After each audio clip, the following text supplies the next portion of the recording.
Hi friends, మా గుడి యాత్రలో భాగంగా గుజరాత్ రాష్ట్రంలో ఉన్న పటాన్ జిల్లా నుండి సుమారు 30 కిలోమీటర్ల దూరంలో ఉన్న మోదేరా సూర్య దేవాలయం.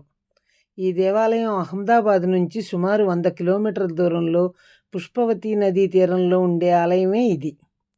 మనందరికీ సూర్య దేవాలయం అనగానే ఒరిస్సా రాష్ట్రంలో ఉన్న కోణార్కు, ఆంధ్రప్రదేశ్లో ఉన్న అరసవల్లి సూర్య దేవాలయమే గుర్తుకొస్తాయి. కానీ ఈ రెండిటితో పాటు మరొక ప్రముఖ ఆలయం గుజరాత్ నగరంలో ఉన్న మోదేరాలో ఉంది. ఈ ఆలయం ప్రస్తాపన బ్రహ్మపురాణంలో కలదు. సూర్యవంశానికి చెందిన సోలంకి కుటుంబ సభ్యులు సూర్యభగవాన్ని తమ ఇంటి దైవంగా కొలిచేవారు. క్రీస్తు శకం 1026లో సోలంకి రాజవంశానికి చెందిన భీముడు అనే ఆయన ఈ ఆలయాన్ని నిర్మించినట్లుగా తెలుస్తుంది.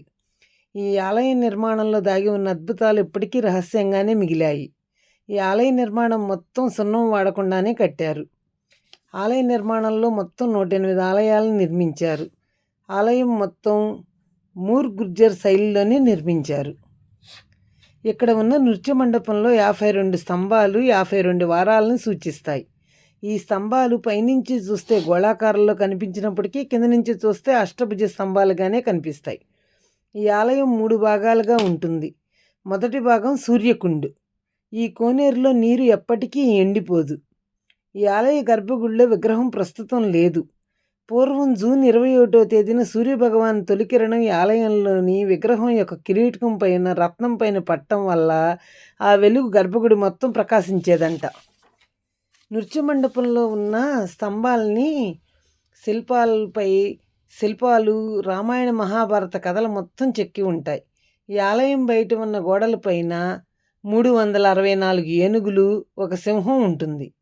ఇవి క్యాలెండర్లో ఉన్న సంవత్సరంలో రోజులను తెలియజేస్తాయి. ఆలయంలోని గర్భగుడికి మొత్తం 10 దిశలుంటాయి.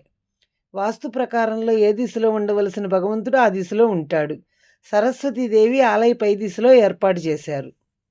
అల్లావుద్దీన్ ఖిల్జీ కాలంలో ధ్వంసమైన ఆలయాల్లో ఇది కూడా ఒకటి.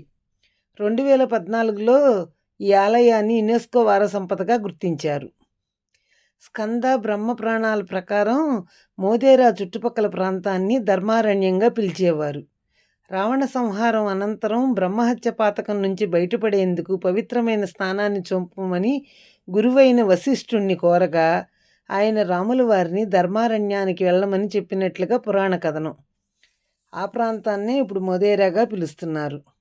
ఈ ఆలయ నిర్మాణాన్ని, శిల్ప సౌందర్యాన్ని వర్ణించడానికి మాటలు సరిపోవండి. చూసి తీరాల్సిన ప్రదేశం ఇది.